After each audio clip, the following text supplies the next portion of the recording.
expressing themselves, and that's fine. It's good for social networking, for forming community and forming bonds, but it's not great for learning. And I'm much more into learning most of the time. Look, I live for that great conversation, that great dinner party conversation where you connect with the other person, you say something interesting, and they say something interesting, and you build on that, and they build on it, and you learn something. Those to me are really incredible conversations. What I don't enjoy is like 30 people sitting around and sort of just, grooming each other, which is fine. They're scratching each other's backs and they're making each other feel good and they're connecting as humans and nothing wrong with it, but it's just not what I particularly enjoy. I'd rather read a book. But I'm a loner, I'm an introvert. I'm just an introvert who can perform in public, oddly enough. But there's more than one of me out there. There's other people who enjoy that. So when you come on Clubhouse, do you feel like you need a lot of time afterward to recharge? Yes, like afterwards I go read a book or, just do yoga or meditate or go to sleep.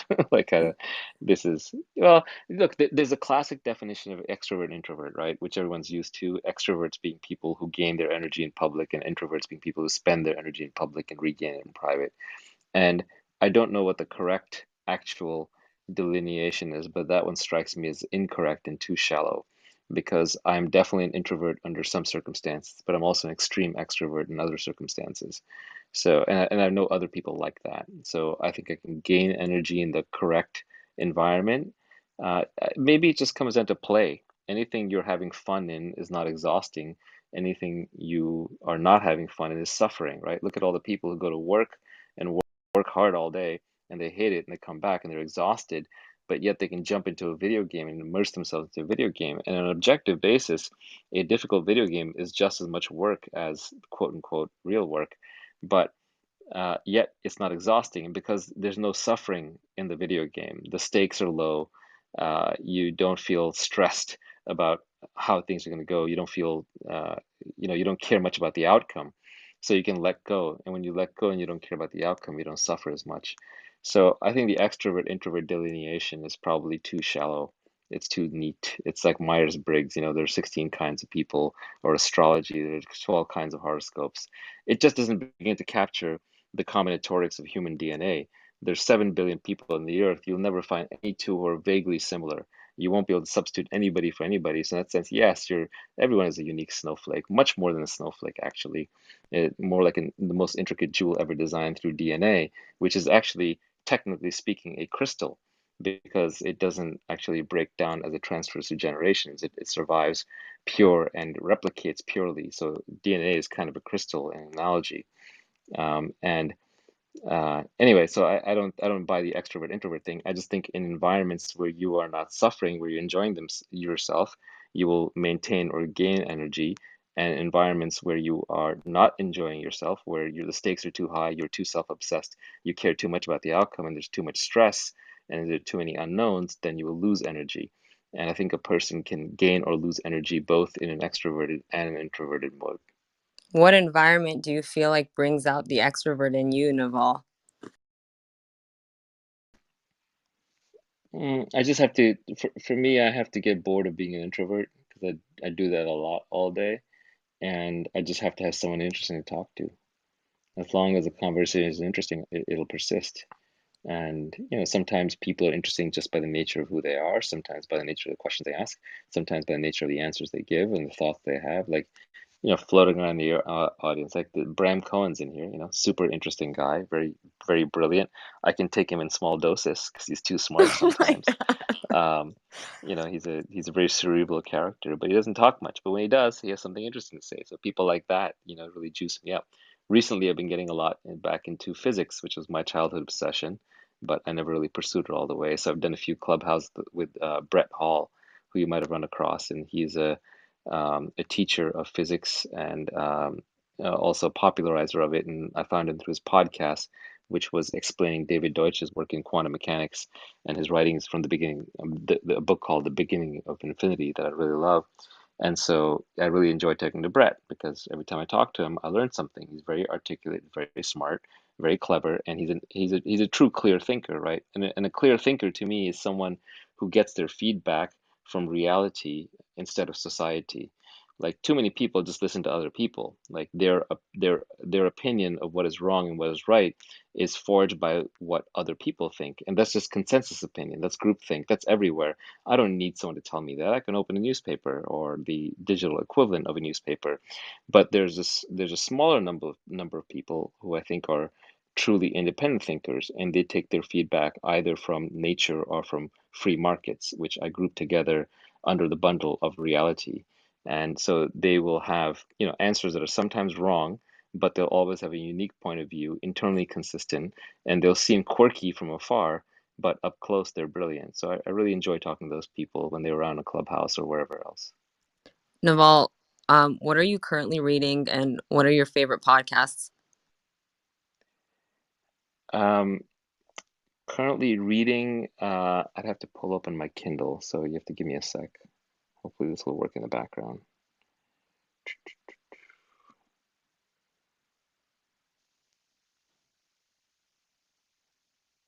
So, I mean, the short answer is there's a book called The Beginning of Infinity, and there's a counterpart to it called The Fabric of Reality, both by physicist David Deutsch, but he's also not just a physicist, he's also done a lot of work on the philosophy of knowledge, the theory of knowledge, and that goes by the fancy word of epistemology.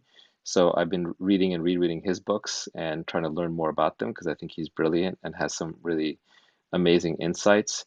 So, by just sheer hours, the most time has been spent on those books. I also have a book called Scientific Freedom, which is kind of about how you do high quality scientific research. Something Deeply Hidden, which is a book on the many universes theory by Sean Carroll. I've got a book called The Great Way. It's a Taoist book, I think. There is no anti-mimetic division, a sci-fi novel that I just finished. The Disappearance of the Universe, Energy and Civilization, When Money Dies. I got a lot of books. I mean, it's kind of nonsense. I could just go through them all day, but I don't have a particular book that I really read all the time, other than I would say the David Deutsch works, which I'm kind of currently obsessed with.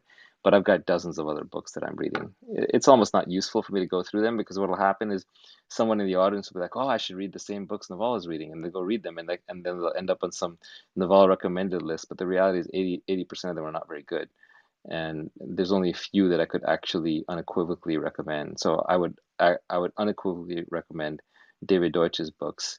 Um, and then I'm always reading some philosophy. Actually, I've been back to reading Schopenhauer, who is kind of this German classic philosopher. Really, really interesting guy. When Money Dies sounds really interesting. What's Yeah, that about? that's about hyperinflation because I do feel like we've printed a lot of money recently. Both the Federal Reserve has printed a bunch of money, uh, and also we're doing all these stimulus programs from COVID bailouts to now the infrastructure bill to now we'll have an energy bill to whatever. We just both parties have sort of lost control of the brakes on the US dollar. And I understand why. We've been going through a difficult time with the COVID-induced collapse of the economy. And actually, it was COVID induced at the beginning and then lockdown induced later. And so we sort of had the situation where the whole traditional economy should have sank. Like if you think of like a water line and the hotels and the cruise ships and the airplanes were floating above the water line, the energy got drained out of the system. They should have collapsed to zero or bankruptcy. And what the Federal Reserve did was they reinflated the system. They pumped huge amounts of money into it. So it refloated that part of the economy. But what happened was the parts of the economy that would have been fine regardless, such as, say, tech businesses, got extra floated. So they got raised to twice the level they were at before. So there's all this huge amount of money that's floated in the system. And because the money came in at the top through the banks and the bankers, there's this effect called the Cantillon effect, where money, when it's distributed to the economy by a central bank, first goes to the people who own banks and have access to that money and the people who are around the banks. So the things that end up inflating are assets, not necessarily CPI goods. So real estate has shot up in desirable markets or has levitated in markets where it should not be levitating. You see stock prices are way up, crypto is way up because it's a hard asset, gold is way up. So we're just pumping huge amounts of money into the economy. And it's a pretty difficult experiment. part of the reason we get away with it is because 70% of all US dollars are held by foreigners. So when we print money, a lot of the dilution is borne by foreigners. We have that exorbitant privilege of the reserve currency. Another thing that happens is that the inflation that should happen is masked by technology. Technology is inherently deflative. It should make savers richer. It should make the average citizen much better off, but it doesn't because the government prints enough money to counteract it and get us back to 2% inflation. And then the production of goods in China and India is also deflationary. Like if you're in India and China and you're producing things, you're making them cheaper and cheaper, you're making Western society richer because you can buy the same product for less. So a combination of technology and globalization, um, as well as COVID should are deflationary forces, but we've pumped in huge amounts of money. I mean, unprecedentedly massive amounts of money. And so those are fighting for reflation and it's showing up in assets across the board. So anything that is an asset is going way up in value. So there's no good historical analog to this. But when people think of hyperinflation or inflation, they think about Weimar Republic Germany. And When Money Dies is a book that talks about that. So probably the first third of the book talks about the Weimar Republic hyperinflation. And it's kind of a historical story, well told. And the most interesting piece that I read was when it was describing what the first few years of the inflationary regime look like. And the interesting thing is they look like a good old normal fashion bubble where lots of people were getting rich and people were very hopeful about the future. And it wasn't showing up in the core CPI stats around milk and eggs and food and that kind of thing. And everybody thought it was a new normal. And the stock market went nuts, and investors went nuts, and people were just throwing money around left and right. And it sounds a lot like the environment we have today. So if someone is pessimistic and believes that the inflationary trends will outdo the deflationary trends, then we are at the classic beginning of a death of money stage. And by money in this case, I mean the US dollar. Speaking of Wow. money, Naval, people are sending me money because of this conversation. I keep getting notifications. Um, I got the monetization feature, so I assuming they just like what you're saying. Yeah, I, I haven't gotten any money, so I'm not getting tipped here at all. you're Well, not did getting you? any tips? Naval, you guys, everyone, Naval really needs your money. So if you Yeah, could please cash yeah, app Naval. yeah. Wait, speaking of which, That's okay. Naval, Any money you want to send me, send to Nicole and Leah instead. thank you. Thank you. Well, okay, so Naval, talking about crypto, what's your take on BitClout? Because I know you haven't yet claimed your profile, and I am curious to know what you think about the space or Rally IO as well. Yeah, I'm not going to comment on the specific projects because I don't want to be endorsing or hurting a specific project. I will say that the whole space is really fascinating. I do believe that social media will decentralize. I do believe that it will go onto at least partially onto a blockchain component. I do think it'll probably look more like BitClout than like Rally because Rally is decoupled from the underlying social network, and I think it has to be bundled into the social network. I don't know if BitClout is necessarily the right answer, but I'm kind of taking a wait and see attitude towards it because to for someone like me to move on to a social platform is like it's not a high risk maneuver. I mean, I can do 10 of them. It's no problem. It's just, it's weird. Now that I'm followed by so many people, I'm always sending a signal no matter what I do, whether I like it or not. I hit like on a tweet, it's a signal, and people start over-interpreting it. So I don't want to be the Pied Piper leading people to the wrong destination, so to speak. There's some responsibility involved there. So I want to make sure it's the proper network done in the right way. Yeah, but BitCloud is an absolutely fascinating environment and thing. I mean, I personally think what I would like to see from BitCloud is I would like to see a way for people to sell their BitCloud, not just buy BitCloud, before it sort of goes mainstream. I would like to see the source code open sourced, so that there are multiple nodes running. I would like to see um, I like to see some of the security issues, involved improve. Like you shouldn't be putting your private key into a random website to log in. I don't think that's very secure. But I think it is very promising in that it has this beautiful Twitter-like interface. The people on there seem very well behaved. The creator coin mechanic, yeah, I know on the one hand, it's like people get really bent out of shape, like how dare you use my image, to promote your site. But like you look at Yelp or Glassdoor, they listed tons of companies when they launched, right? And so it's kind of accepted within internet circles that, yeah, if something is public domain information, you kind of use it to accelerate your early launch. It's like some web pages getting pissed off that Google crawled them. All right, fine. But that's just the nature of being on the web, the nature of being a public persona. Um, but I'd like to see them fix and address a few things before I would kind of characterize it as sort of the leading effort.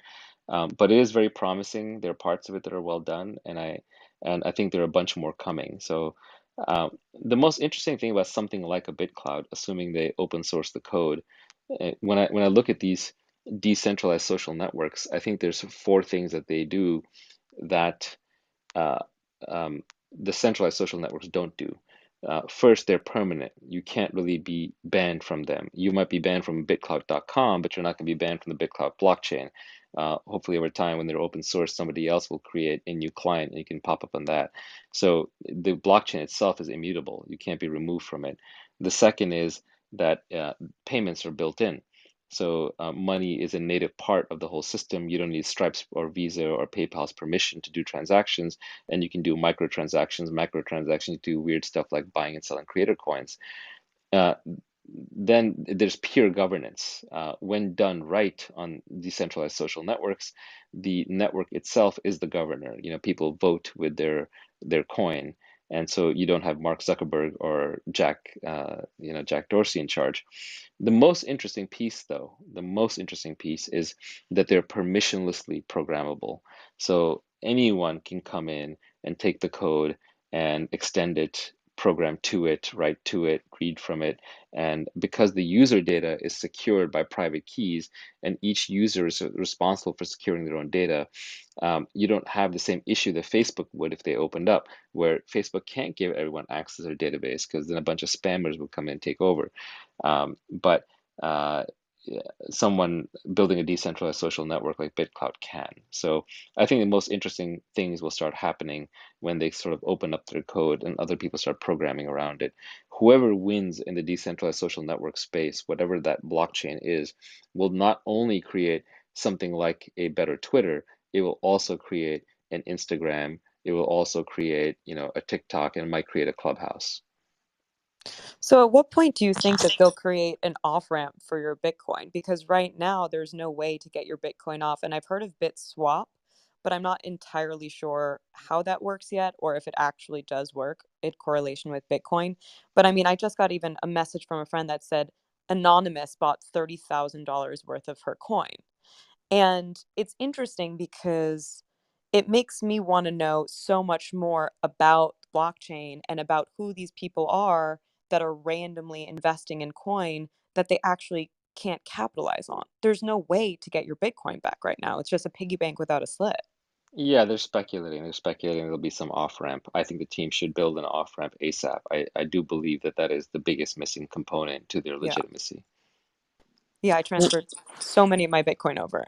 And I like a Yeah, and moron. look, that's how every scam starts, right? They make you part Yep. with your Bitcoin, and the best investment strategy the last 12 years was Bitcoin and chill.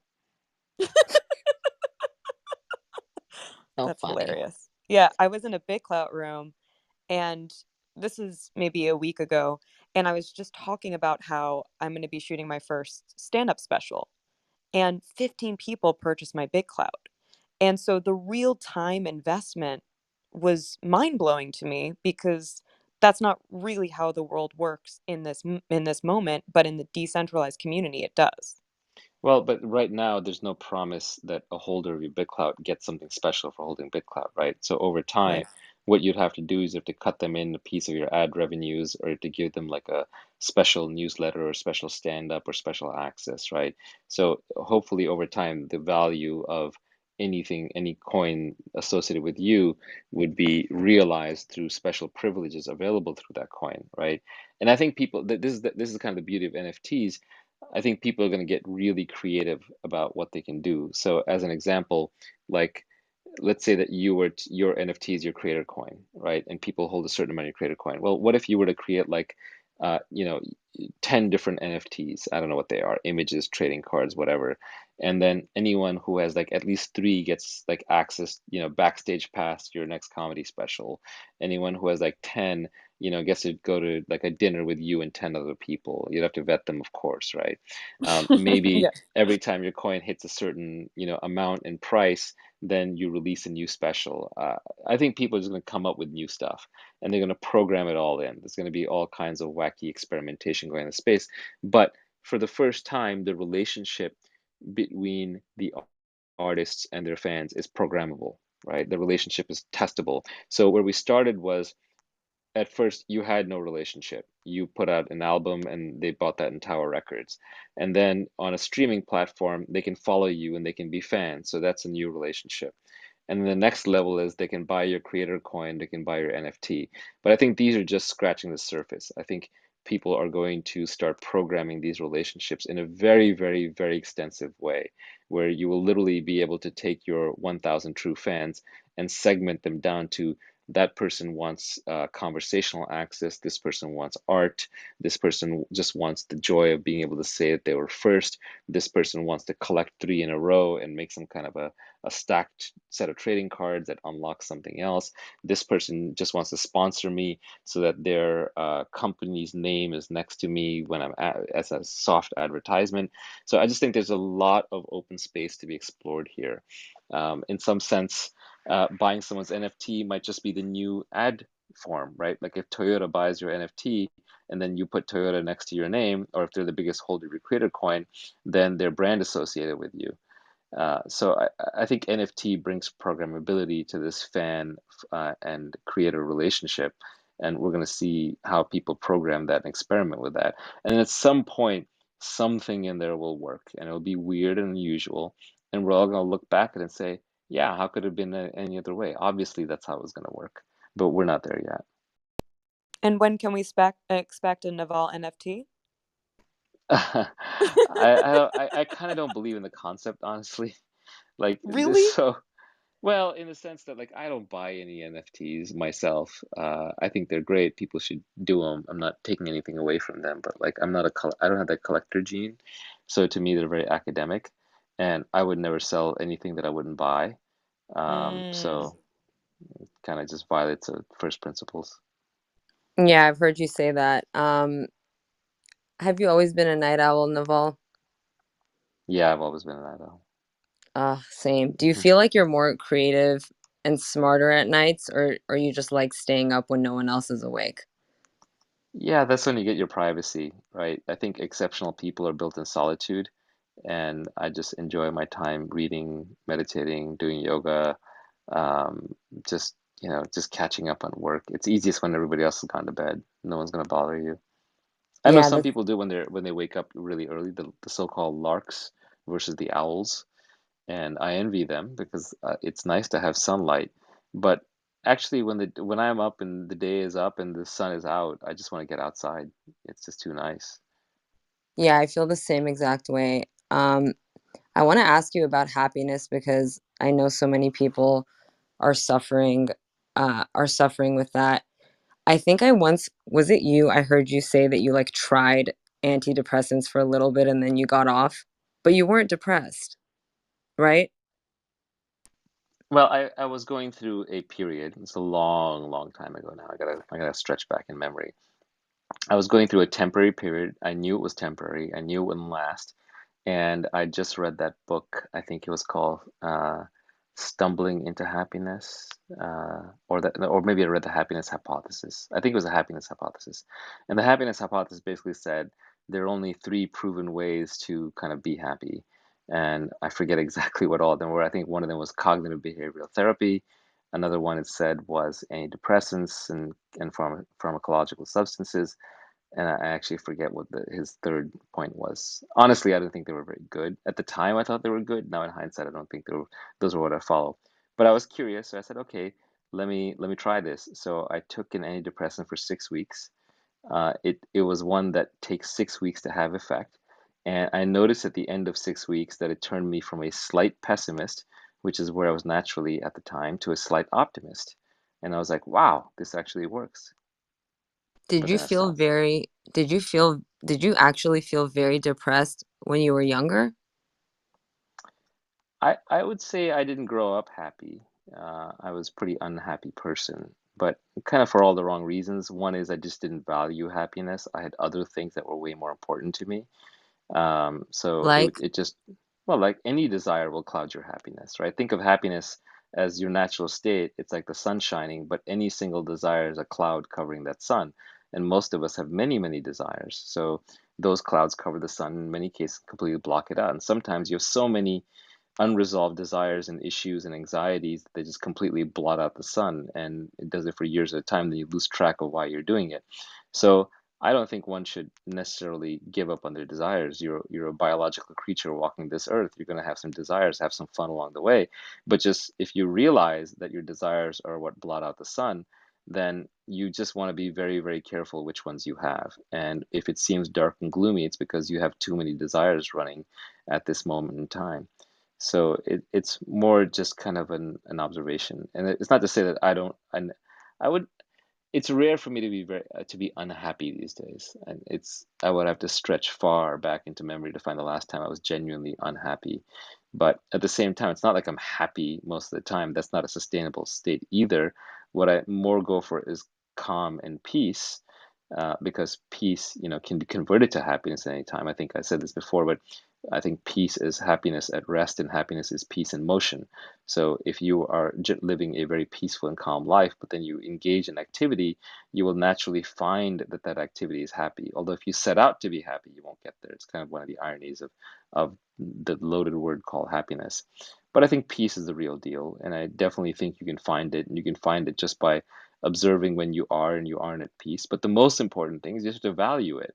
If you value it, you'll find it. If you don't value it, that's fine too. It's just because you're valuing something else. You're valuing career success, or you're valuing finding a mate. Those are actually the two most common: money and the opposite sex, survival and replication. Those are the two biggest clouds that cover our natural innate happiness. One way you can see that we're meant to be naturally happy is just watch little kids, right? Little kids running around are naturally happy. If a yeah, child is not happy, you say, "What's wrong?" Right? On the other hand, if you see an adult who's very happy, you say, "What's up?" Which is basically asking what's wrong, right? So it's our expectation that children should be happy, but it's our adults that adults should not. The yeah, expectations adults should not. And why yeah, is that? Because puberty is the beginning of desire. You can see children when they go from being happy little go-lucky play kids who are playing with whatever's there in front of them in the moment, to suddenly they hit puberty, and then they discover desire. And it's the most basic desire, the desire to replicate, the desire to find the opposite sex. And then, of course, in our society, even though these kids are biological adults at the age of 9, 10, 11, we imprison them, because we don't trust them. Modern society is more dangerous. You can go get somebody pregnant, and that's not acceptable. You could kill somebody, that's not acceptable. You could die by doing too many drugs, it's not acceptable. So the teenagers are biological adults who actually are held as prisoner in homes by parents. And the parents become these reluctant wardens, and the teenagers now are sullen against them because 5,000 years ago, 14-year-old would have been out fighting a war and maybe raising a family. Uh, and that's just not how modern society is designed. So we have to hold these children captive against their own will, and we throw them into this false game, this fake made up royal pageantry of high school where there's popular kids and unpopular kids, and they just play the stupid false game. But deep down, they know it's a meaningless false game, and so they end up pretty depressed because they're not actually living out their biological urges. So there's kind of this transition from being naturally happy to being naturally unhappy with suppressed desires, where you're socially programmed all day long. And I think in some ways, getting older and and wanting to be happy is sort of rediscovering your original childlike innocent state. But now, a child is happy through ignorance. They don't have to worry about where they're going to sleep or how food's going to get on the table or anything like that.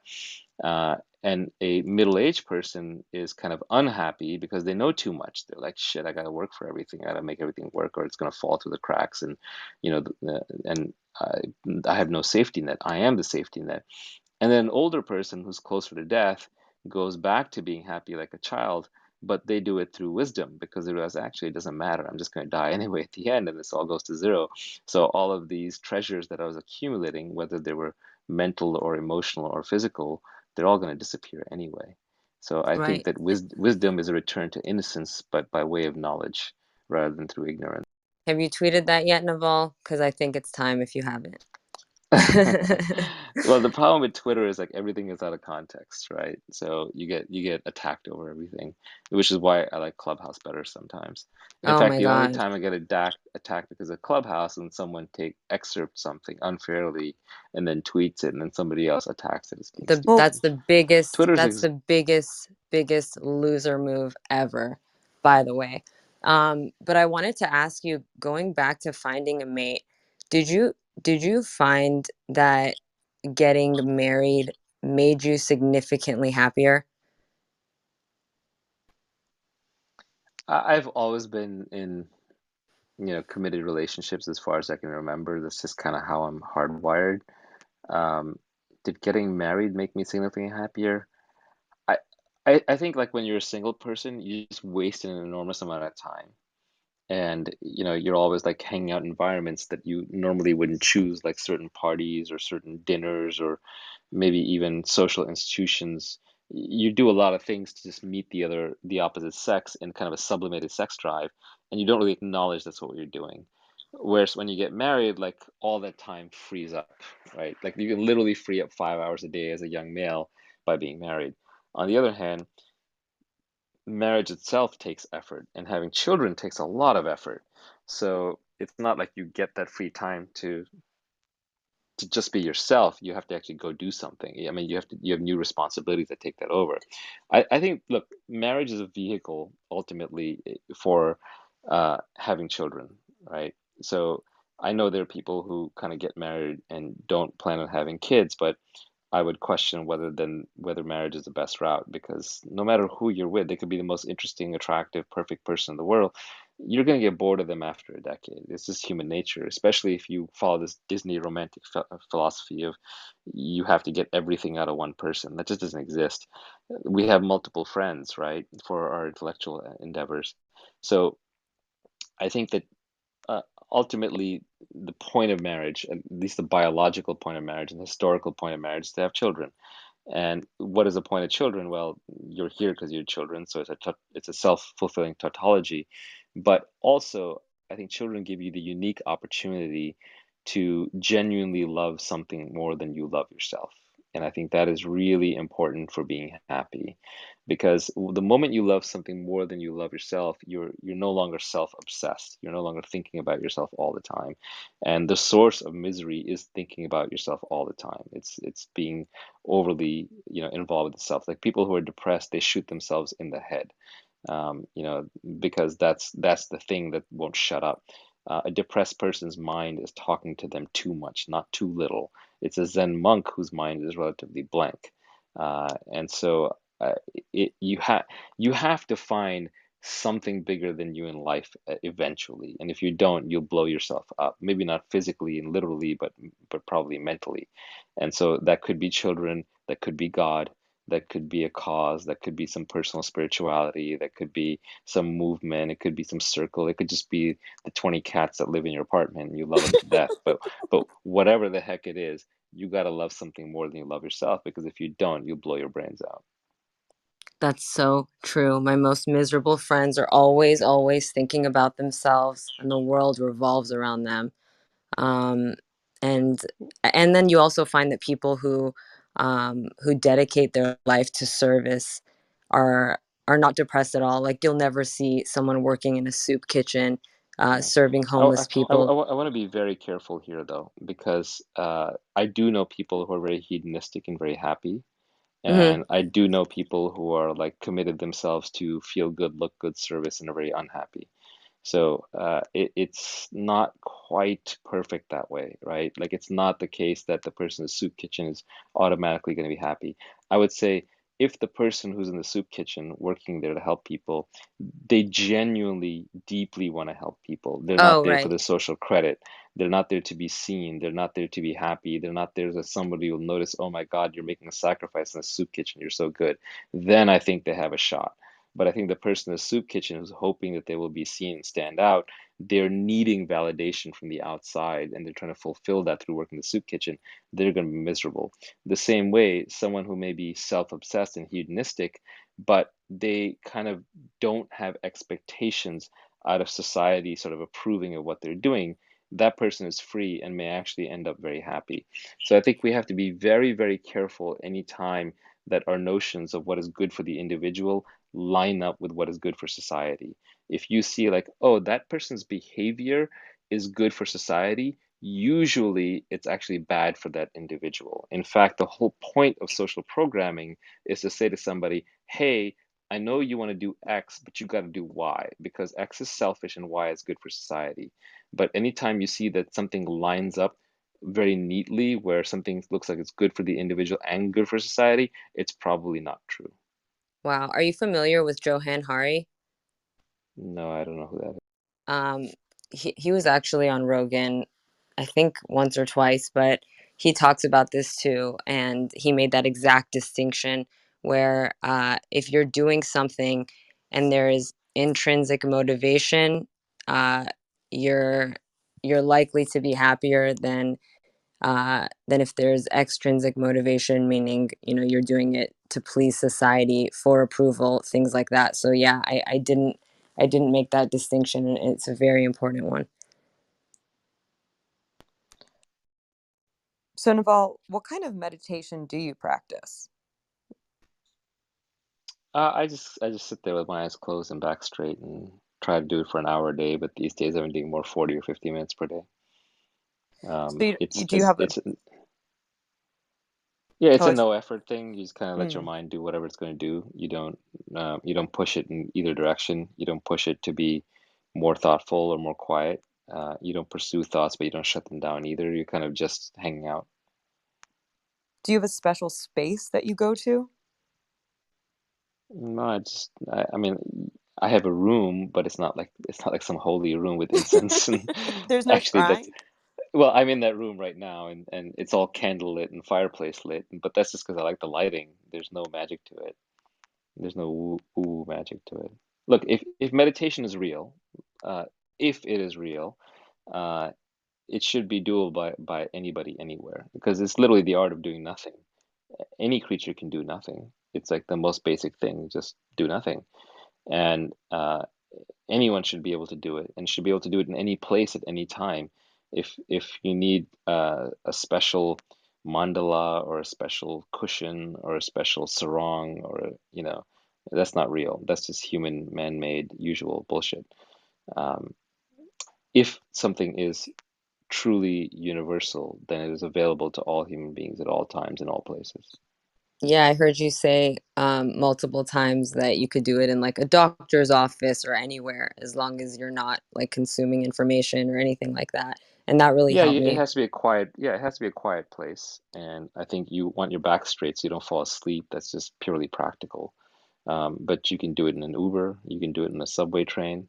I don't recommend it necessarily. I think the best meditation is one where you're not distracted. So even in my little room, I'll use earplugs and I'll close the curtains just so I'm not like broken out of it. Because I do find if I sit in one spot long enough, I go in deeper. And so, do you feel like your meditation helps alleviate suffering? Or I know that you're saying that you don't feel a lot of suffering these days, but do you think it was because of your meditation practice? Um, Meditation is very hard to talk about because real meditation only happens when your mind is not there. So almost by definition, you can't analyze it and and articulate it and can't convey it.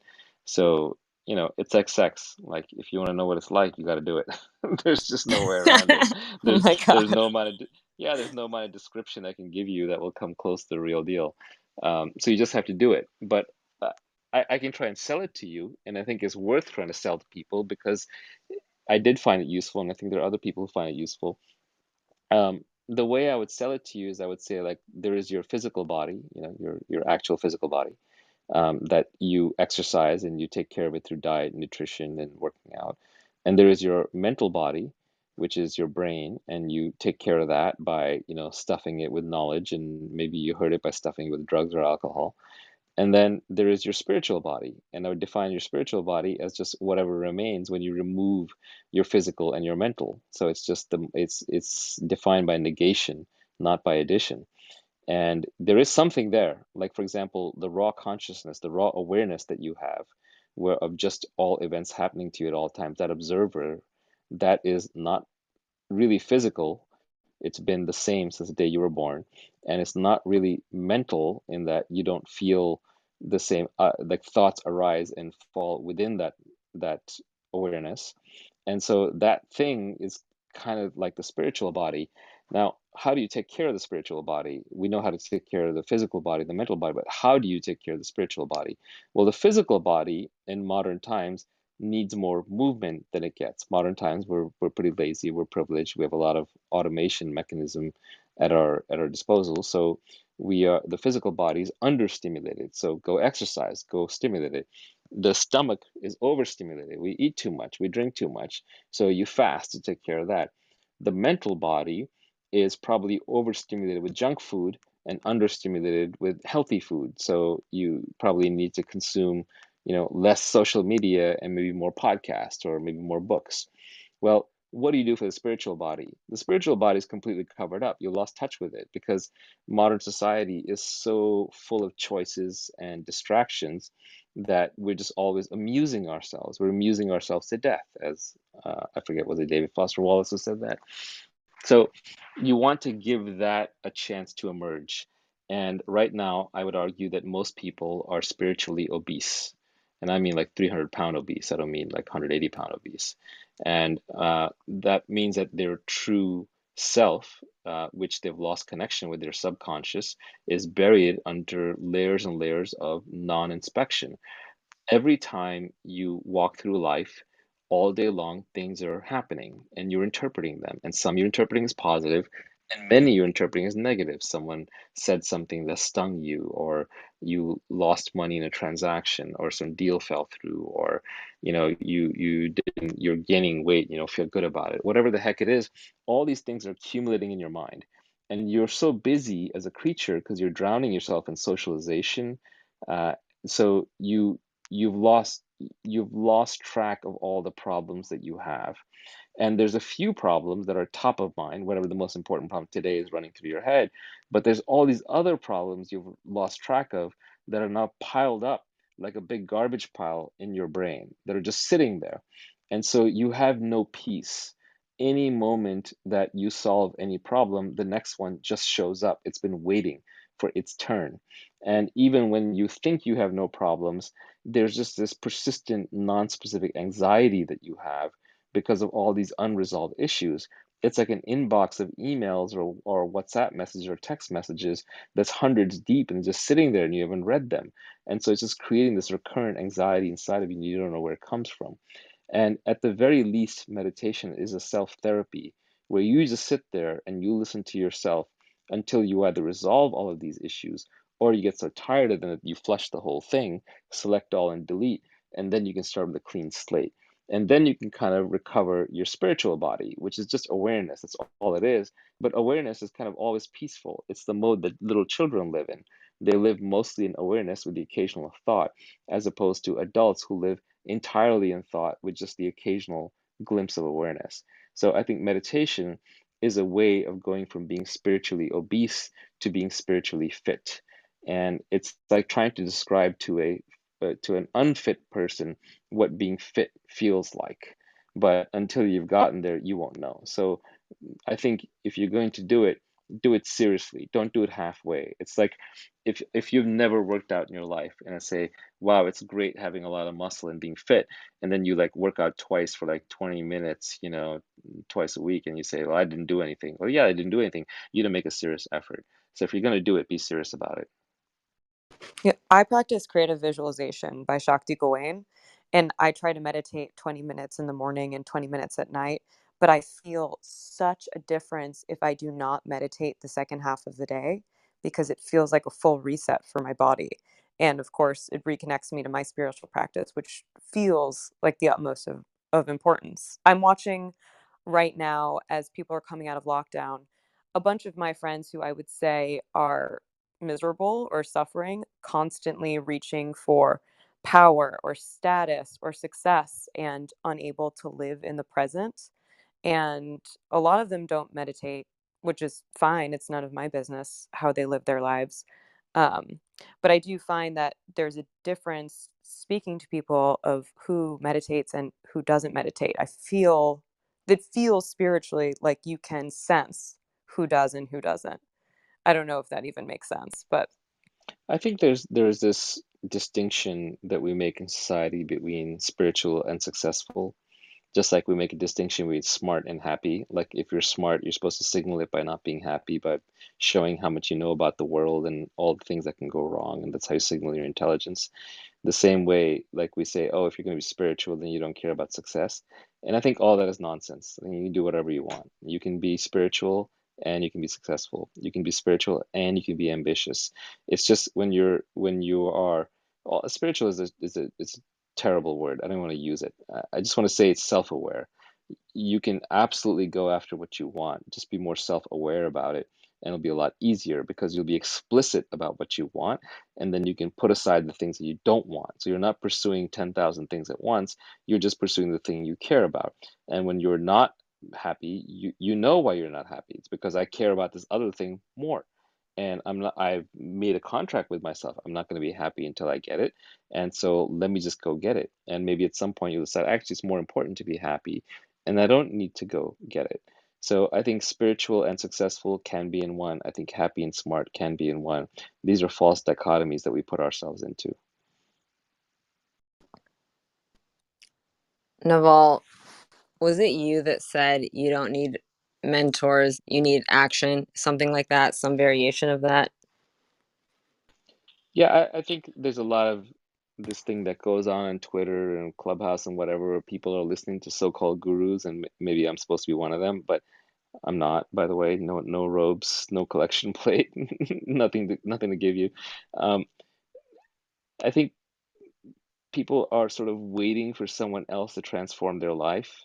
No one's going to change your life. You just got to take action. Like mentorship is so overrated. Um, yes, you can take inspiration from other people, but guidance, you're living your own very unique life. You're on your own unique timeline with your own unique DNA, having your own unique experiences. It's very hard for somebody else to step in and do that, and certainly pick up mentors along the way and use them however is useful to you, but waiting for them is a mistake. Every successful person I know has an action bias, almost to a fault. When they think of something, there's a very short interval before you find them just doing it. And they're okay with failing.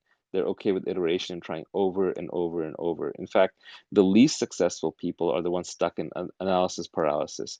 Either they're cynical, like that'll never work, or they're like, I'm still looking for the right thing, or I'm looking for the right partner, or I'm looking for the right place, or I'm looking for the right time. There's no such thing. If you want to do it, just do it. That's the only way to be successful in life. You just move, move, move, move, move, iterate, iterate, iterate. The biggest mentor, the biggest teacher is reality. It's the environment giving you feedback. And how are you going to interact with your greatest mentor, which is reality, if you're just sitting around waiting for some monkey to show up and be your mentor? Look, Naval, everyone who's successful can't really articulate how they got there anyway. It's just a kind of an after the fact anecdotal story which won't match your circumstances.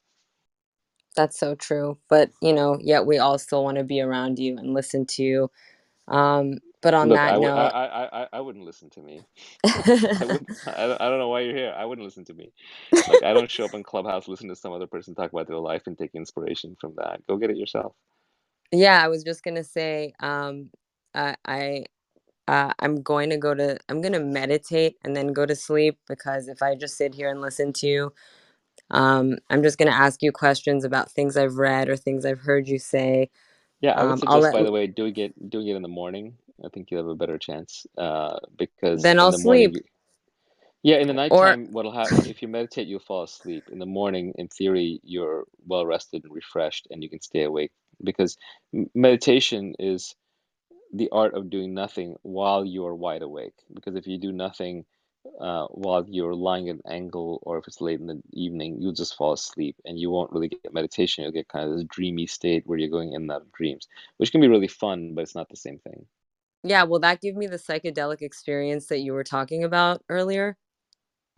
Yeah, I mean, on meditation, you can have full-blown psychedelic experiences as intense as any psychedelic you care to do.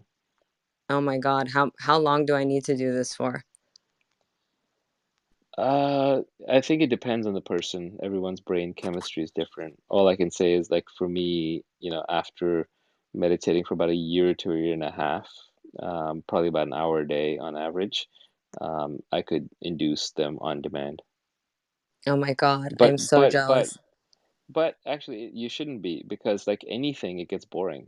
If you can do anything too much too easily, it gets boring. After a while in meditation, what you realize the objective is not to have blissful experiences. There is no real objective, but it's not the thing you're going to crave and keep doing. But again, Right. words about meditation are nonsense. You're trying to describe something that's beyond the mind. So even the parts of it that I can describe to you aren't the real thing. So if Yeah. psychedelic trips during your meditation isn't exciting you, what is exciting you, Naval? Look, look, everything is exciting. It's your perspective, right?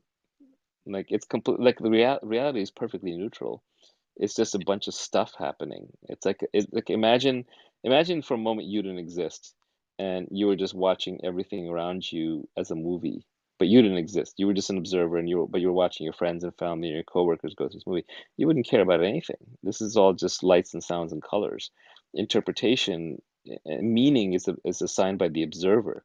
It's not inherent in the medium.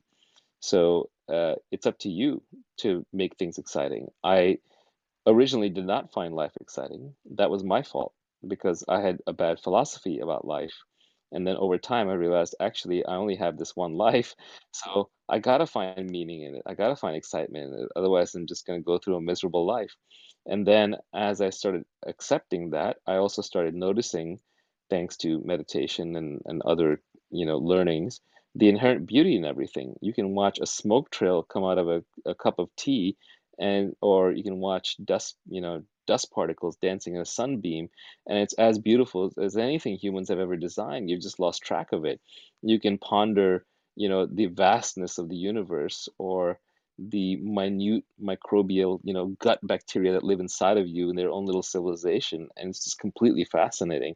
It's just we've blocked all these things out. We've lost all this perspective.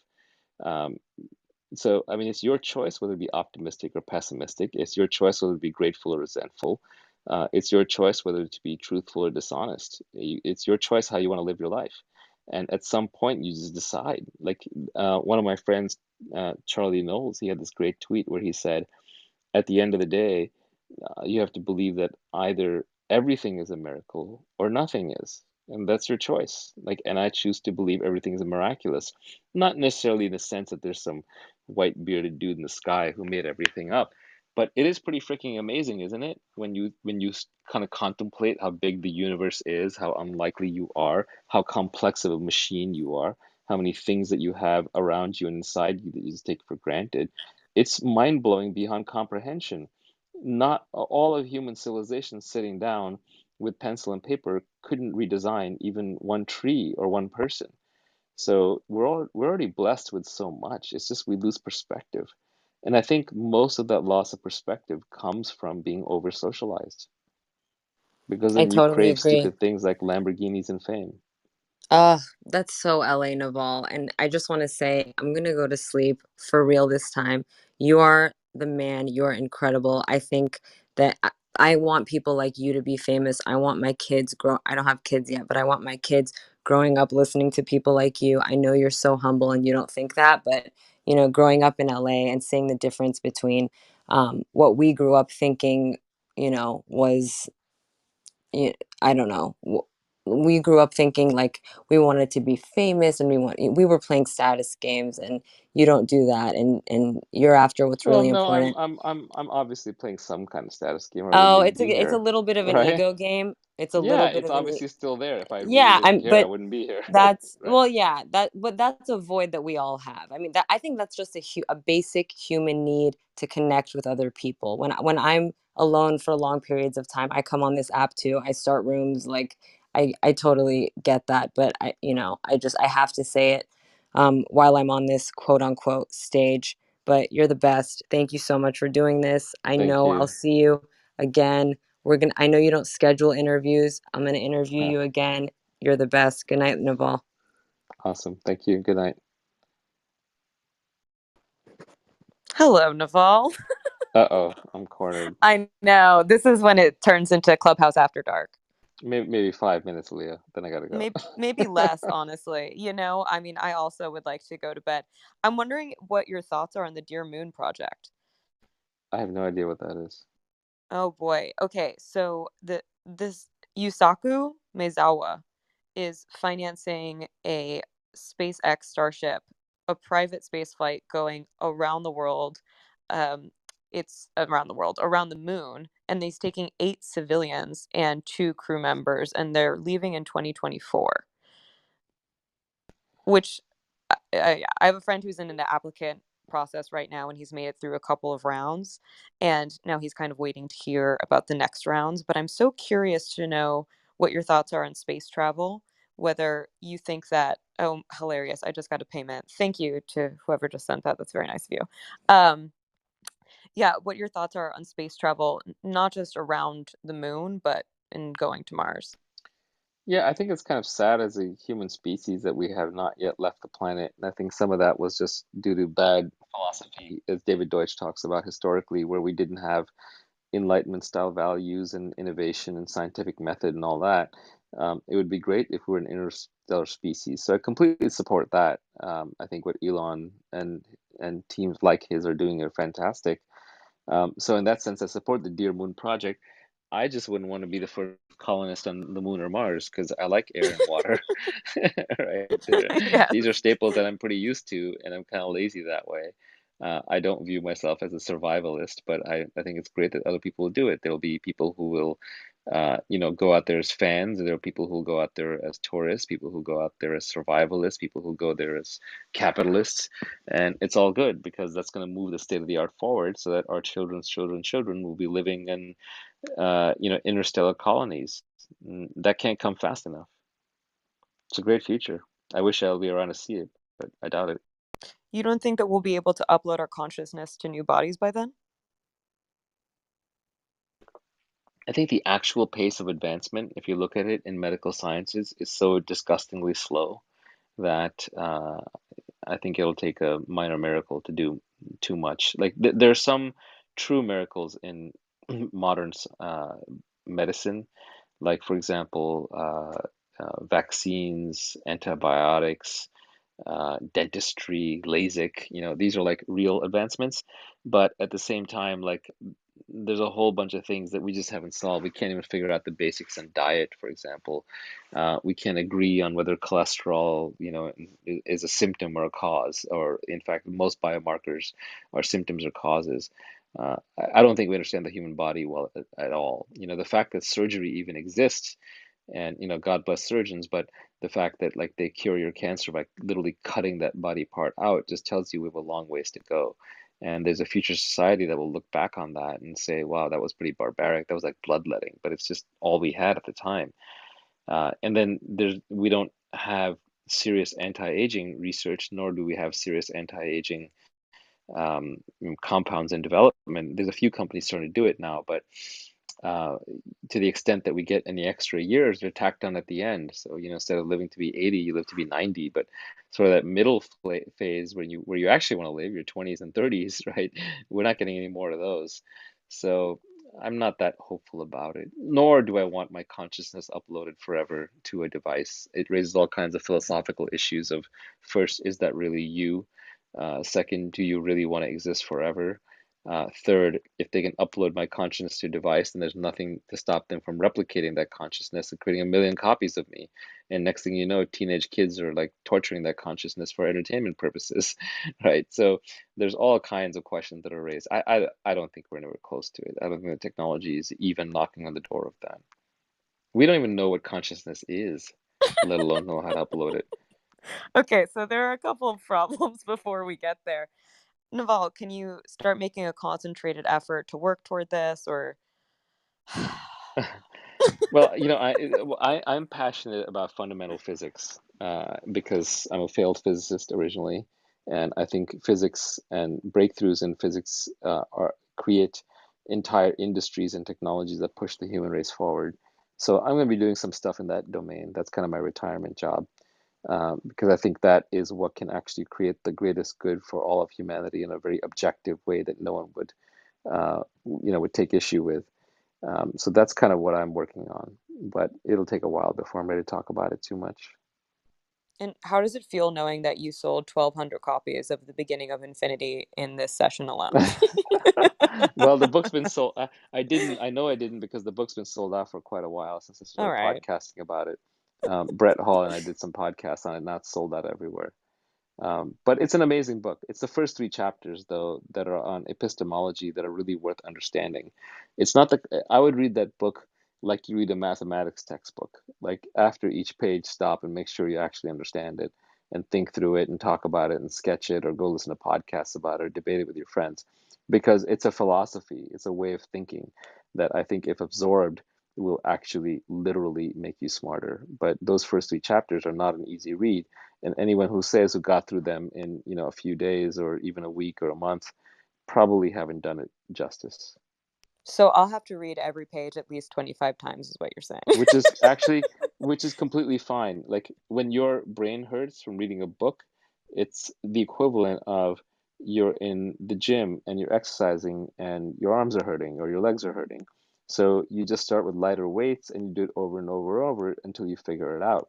So even when I was reading The Beginning of Infinity, there are chapters in there where I would get really confused, like the ones that are multiverse and quantum physics and some of those pieces, and those are more for physics geeks. Like you don't need to get to that part. I think the epistemology, the theory of knowledge pieces in the beginning are more general purpose. And then weirdly enough, he has some stuff on politics and art and beauty at the end, which are also pretty interesting and very accessible.